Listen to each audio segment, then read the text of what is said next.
somewhere beneath the ice and stone of the most dangerous volcano in the continental United States, something is moving. Right now.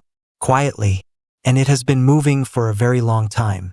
On July 8, 2025, at 1:29 in the morning Pacific Time, a seismometer on the flanks of Mount Rainier began to count. And it did not stop.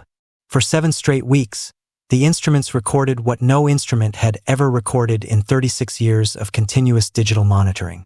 By the time the United States Geological Survey officially closed the books on August 25, they had logged roughly 1,350 located earthquakes. But that was only what the standard detection caught. Template matching by the Pacific Northwest Seismic Network reached deeper into the noise and pulled out the full picture. The real number was approximately 8,800 distinct seismic events. At its peak, Mount Rainier was producing 41 earthquakes every single hour. On a normal month, Rainier produces 9 total in a month. This was not a normal month. This was the largest seismic swarm in Mount Rainier's entire recorded history. It shattered the previous record set in September of 2009. It surpassed it in total events. It surpassed it in peak rate. It surpassed it in energy release. It surpassed it in every measurable dimension science had available. And the entire time it was happening, the USGS volcano alert level for Mount Rainier stayed exactly where it had been the day before. Green. Normal. That is the first thing that should unsettle you. Because Mount Rainier is not just any volcano. It is the volcano with the highest population exposure of any volcano in the lower 48 states. 150,000 people live in valleys carved out of its ancient debris. And in the summer of 2025, it just broke every seismic record in its monitored history while the alert board stayed green, because the scientists watching it understood something the headlines never quite captured. Something that is, in many ways, more frightening than magma. It was the water. Alex Ease is a research geophysicist at the USGS Cascades Volcano Observatory. She became the lead public voice on this swarm. She did not flinch from what the data was saying. Speaking to the Spokesman Review on July 11th, she said the quiet part out loud. It's now a larger swarm than anything we've seen since we've been monitoring. 36 years of digital data. Nothing like this. Nothing even close. The largest single earthquake of the entire swarm struck on July 11th at 12:23 in the afternoon, Pacific Time. Magnitude 2.42, directly beneath the summit. Ease noted that even if you were standing on the mountain itself when it hit, you would not have felt it. And that is the deeply unsettling part. A record-shattering swarm of nearly 9,000 tremors, and on the surface of the mountain silence. Because these earthquakes were not happening at the surface. They were happening down in the guts of the mountain, between 1.5 and 4 miles beneath the summit. The average depth was 2.8 miles. A zone that sits above the magma reservoir and below the ice cap. A zone that geologists call by a very specific name, the hydrothermal system. On July 31st, Ease appeared on Oregon Public Broadcasting's Think Out Loud and named the mechanism directly. She said there is a ton of what we call hydrothermal fluids moving through the cracks in the system. Hot water, pressurized gas. Not rising, not migrating toward the surface, just shifting, moving through ancient fractures in rock that has been silently degrading for thousands of years. For days later, on August 4th, the USGS flew a gas sampling aircraft over the summit crater. Sulfur dioxide detected, 0 parts per million. No magma signature, no degassing front, no intrusion, no sign of any volcanic unrest at all by conventional measures. Just water, moving through rock in the dark, deep beneath the ice. On August 25th at 3:38 in the afternoon, John Major, the scientist in charge at the Cascades Volcano Observatory, signed the final update. The swarm was over. The rate had dropped back below 1 located event per day. It had returned, in his words, to typical background. And then he added a sentence that deserves to be read slowly. He said that the hydrothermal processes believed to have caused the swarm may be continuing at levels too small to generate detectable seismicity. In plain language, the water is still moving. The seismometers just stopped hearing it. And that is precisely where the real story at Rainier begins. Because the actual threat at Mount Rainier has never been the eruption. The eruption is the distraction. The threat is what the water does to the mountain while nobody is watching. Moran and colleagues, presenting at the 2012 American Geophysical Union meeting, proposed fluid injection as the driving mechanism for the earlier 2009 swarm. Reed and colleagues at the USGS modeled what those fluids have been doing to the mountain's interior across geological time. Their finding was blunt and brutal. Hydrothermal alteration turns hard volcanic rock into clay. Smectite, kaolinite, wet, soft, structurally useless.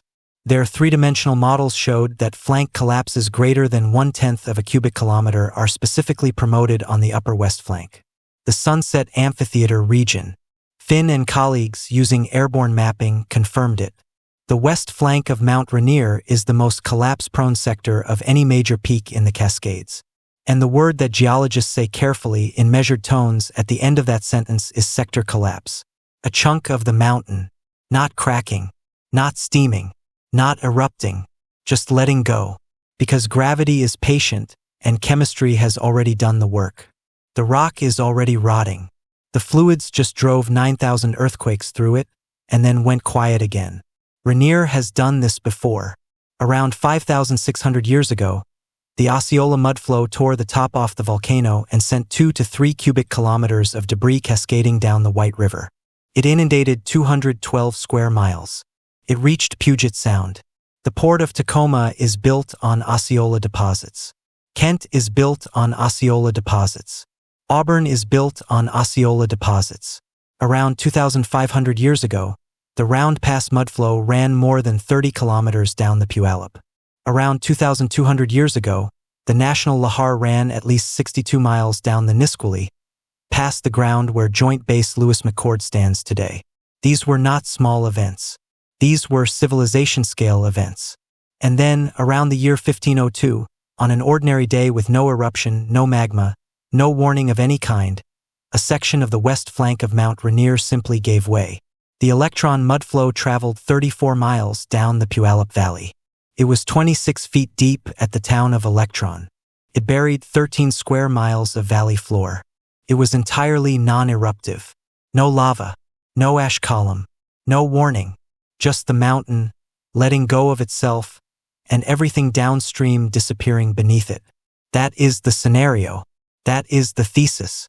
That is what the hydrothermal fluids are quietly setting up, right now, beneath the summit of the most populated volcano in the continental United States.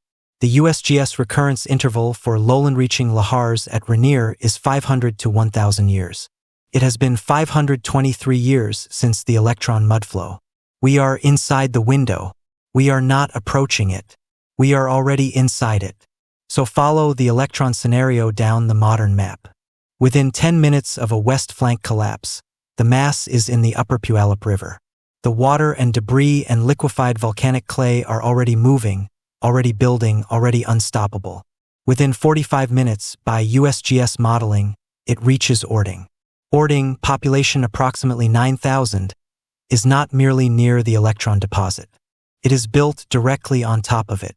On the 26-foot deep debris from 1502, sitting exactly where it came to rest, right beneath the foundations of the homes, the schools, the streets. From Ording, the flow continues to Sumner, to Puyallup, to the flats where the river bends through Auburn and through Kent, down to the port of Tacoma sitting on the ancient Osceola fan. Interstate 5 crosses it. The rail lines cross it. The supply chains of the entire Pacific Northwest cross it. Approximately 150,000 people live in valleys built entirely from the rubble of past Rainier events. The United States Geological Survey has estimated 80,000 homes sitting inside the mapped hazard zone. And down the other drainage, the Nisqually, the National Lahar's ancient path runs directly past Joint Base Lewis McChord and its 40,000 active-duty personnel. This is not a model of a catastrophe. This is a model of a Tuesday morning with no warning and a 45-minute clock. On March 21, 2024, 45,000 students across 5 school districts in Pierce County walked out of their classrooms and uphill. Puyallup, Sumner, Bonnie Lake, Orting, White River, Carbonado. The USGS called it the largest Lahar evacuation drill in the world. In Orting alone, 13,000 students walked up to 2 miles each way to reach high ground outside the mapped inundation zone. Dr. Marcy Shepard, superintendent of the Ording School District, described the stakes in a single sentence that leaves no room for ambiguity. There are scenarios, she said, where we may have no warning at all, and we have 45 minutes to evacuate our entire community. 45 minutes. That is the flow time. That is the drill time. That is the margin between those 13,000 children reaching high ground and not reaching it. The next regional Lahar evacuation drill at Mount Rainier is scheduled for April 23, 2026. That is today. Right now, as these words are being read, thousands of children in Ording are walking uphill. They are rehearsing it again. They are moving their feet over the same roads, past the same houses, over the same ancient Lahar deposit that sits 26 feet thick beneath the valley floor, because the people responsible for their lives understand that rehearsal is the only tool they have. And Mayor Josh Penner of Ording is still asking for the bridge.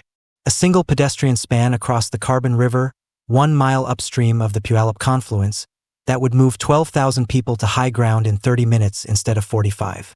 15 minutes that could mean everything. 15 minutes that have not been built. The bridge is still on a planning board. It is not across the river. So here is the full weight of what we know. 1,350 located earthquakes. 8,800 total events. A peak rate of 41 earthquakes per hour. A largest event of magnitude 2.42. An average depth of 2.8 miles. Sulfur dioxide at 0. Normal monthly background at 9. A swarm duration of 7 weeks. 523 years since the last lowland reaching Lahar. A USGS recurrence window of 500 to 1,000 years. 150,000 people in the hazard zone. 45,000 students who have now rehearsed the walk. A modeled flow time to Ording of 45 minutes. And a mountain that still stands at 14,411 feet, with hot water still moving through its dissolving interior, in silence, below the threshold of detection. Why did the largest seismic swarm in Rainier's monitored history produce no sulfur dioxide, no surface deformation, no change in alert level, and yet still end with the scientist in charge warning that the hydrothermal processes may simply be too quiet to hear now?